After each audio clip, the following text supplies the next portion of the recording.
faith. So firstly, I'll start with my life. At the moment, I'm not finding life too difficult. I would say I'm quite content. I'm quite content to stay at home normally. I don't find it a real trial. I also have Stuart for company, so I'm not on my own, living on my own day by day.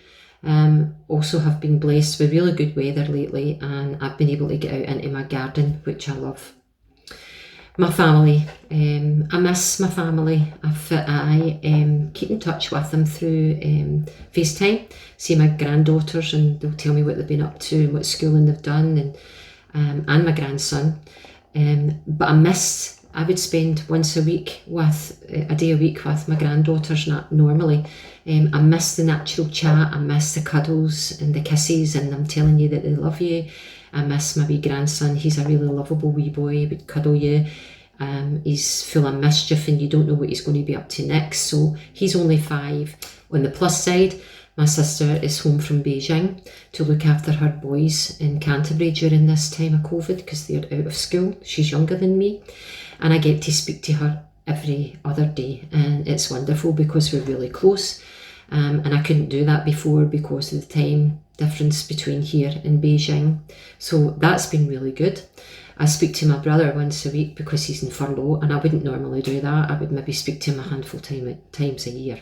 Work can be really difficult from an emotional point of view. As nurses, we're quite tactile. I'm a district nurse in Hamilton, and a lot of my patients would be palliative patients. 3 weeks ago I was asked to visit a young woman who had died, to confirm her death, and when I arrived, her husband and her 2 young children were really distressed. Have you ever tried to just comfort somebody with words? You can't touch their arm or their shoulder, or if you know them really well and you've built up a rapport with that family, you can even give them a hug. That was hard. It was really hard.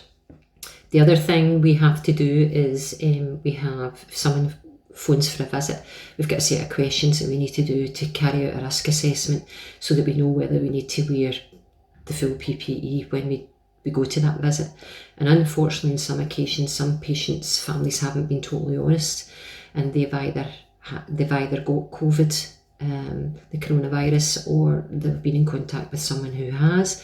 And so I think they're maybe frightened that we won't visit, which is never the case, but it means that we can safeguard ourselves with putting on the full PPE. So that's difficult.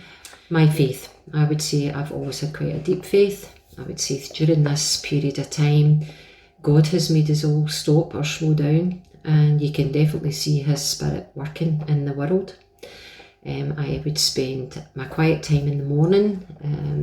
We have set up a little group that's been facilitated through Jennifer McRae, and we do a WhatsApp every night at 9 o'clock. I feel that God is all encompassing at the moment in my life. I'm a real awareness of him being around. I find myself talking to him throughout the day at different times of the day. Different things come through the prayer chain, and we'll just stop and pray for other people. So yeah, I would say God is really close to my heart. I would say through our little hope group at 9 o'clock, God is helping to strengthen and deepen the relationships within that little group, and I'm really thankful for that. So at this time, I just would say thank you very much for listening to me, and God bless you. Take care and stay safe.